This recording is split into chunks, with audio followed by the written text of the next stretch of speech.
और अब joints of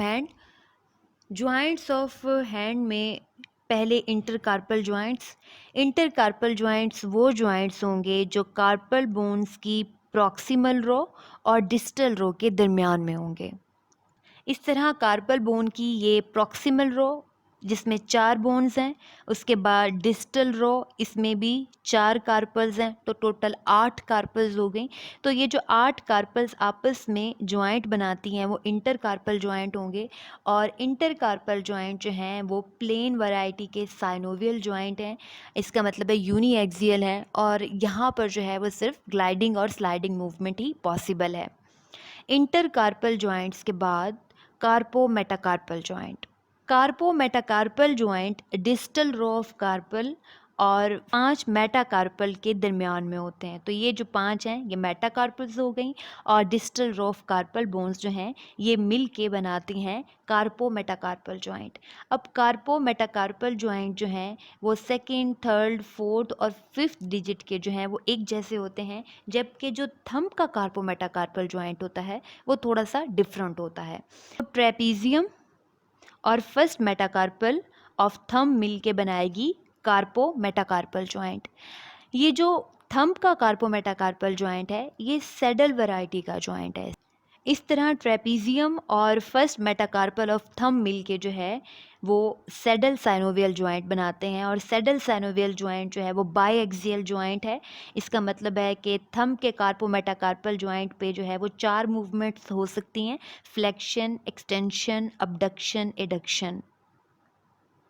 बाकी फिंगर्स के कार्पो मेटाकार्पल जॉइंट में ट्रेपेजॉइड सेकंड मेटाकार्पल के साथ मिलके कार्पो मेटाकार्पल जॉइंट बना रही है। कैपिटेट थर्ड मेटाकार्पल के साथ मिलके कार्पो मेटाकार्पल जॉइंट बना रही है।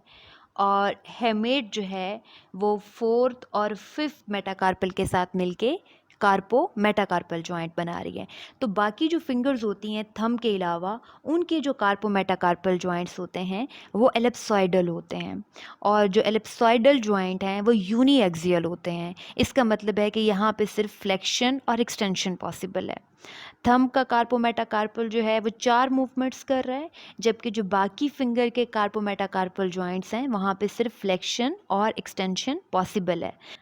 बाकी फिंगर्स के कार्पो मेटाकार्पल जॉइंट एलिप्सॉइडल इसलिए होते हैं क्योंकि कार्पल बोन्स और मेटाकार्पल बोन्स की जो सर्फेसिस होती हैं वो एलिप्टिकल होती हैं, चपटी होती हैं। और दोनों चपटी सर्फेसिस जो हैं वो आपस में जॉइंट बनाती हैं। जैसे यहाँ पर जो है ये जो हेमेट बोन है, और हेमेट बोन को अगर मैं आइसोलेट करूँ तो इसकी जो सरफेस है यहाँ पर ये इस तरीके से जो है वो एलिप्टिकल है। फोर्थ और फिफ्थ मेटाकार्पल की जो आर्टिकुलर सरफेसेस हैं उनको देखें जो कि हेमेट के साथ आर्टिकुलेट कर रही हैं, तो इन दोनों की जो सरफेसेस हैं वो भी जो है वो एलिप्टिकल हैं।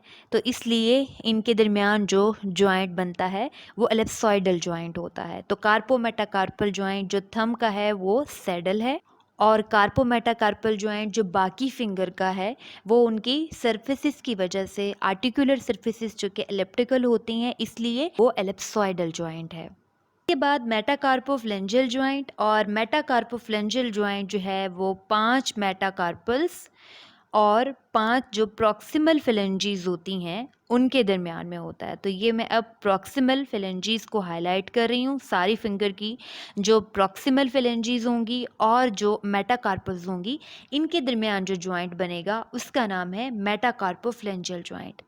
ये जो मेटाकार्पोफ्लेंजियल जॉइंट है ये कॉन्डलाइट जॉइंट होता है।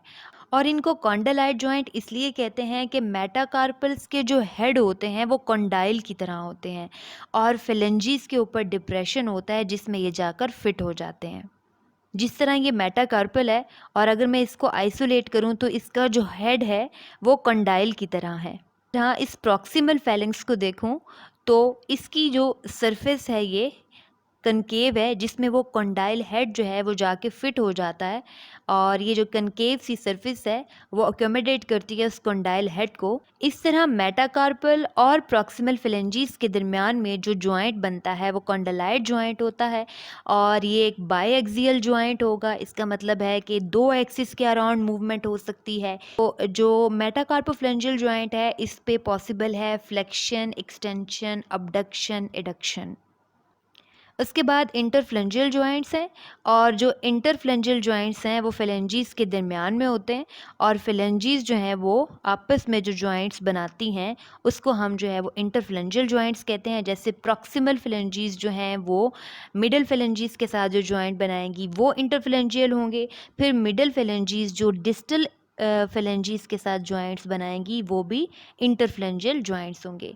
तो प्रॉक्सिमल फेलेंजीज और मिडल फेलेंजीज के दरमियान में प्रॉक्सिमल इंटरफ्लेंजियल जॉइंट्स होंगे, और मिडल फेलेंजीज और डिस्टल फेलेंजीज के दरमियान में डिस्टल इंटरफ्लेंजियल जॉइंट्स होंगे। इंटरफ्लेंजियल जॉइंट्स हिंज वैरायटी के साइनोवियल जॉइंट होते हैं। तो हिंज जॉइंट जो हैं वो यूनी एक्सियल होते हैं, इसका मतलब है कि वहाँ पर सिर्फ एक एक्सिस के अराउंड मूवमेंट पॉसिबल है, और मूवमेंट होती है फ्लेक्शन और एक्सटेंशन। तो इंटरफ्लेंजियल जॉइंट्स जो फेलेंजीज के दरमियान में जॉइंट्स हैं वो हिंज जॉइंट्स हैं, और वहाँ पर सिर्फ फ्लेक्शन और एक्सटेंशन पॉसिबल है। आज हमने डिस्कस किया ऑल अबाउट हैंड की बोन्स, उनकी अरेंजमेंट, आइडेंटिफिकेशन और उसके जॉइंट्स। आई होप कि ये एक्सप्लेनेशन आप सबके लिए हेल्पफुल होगी। Thank you.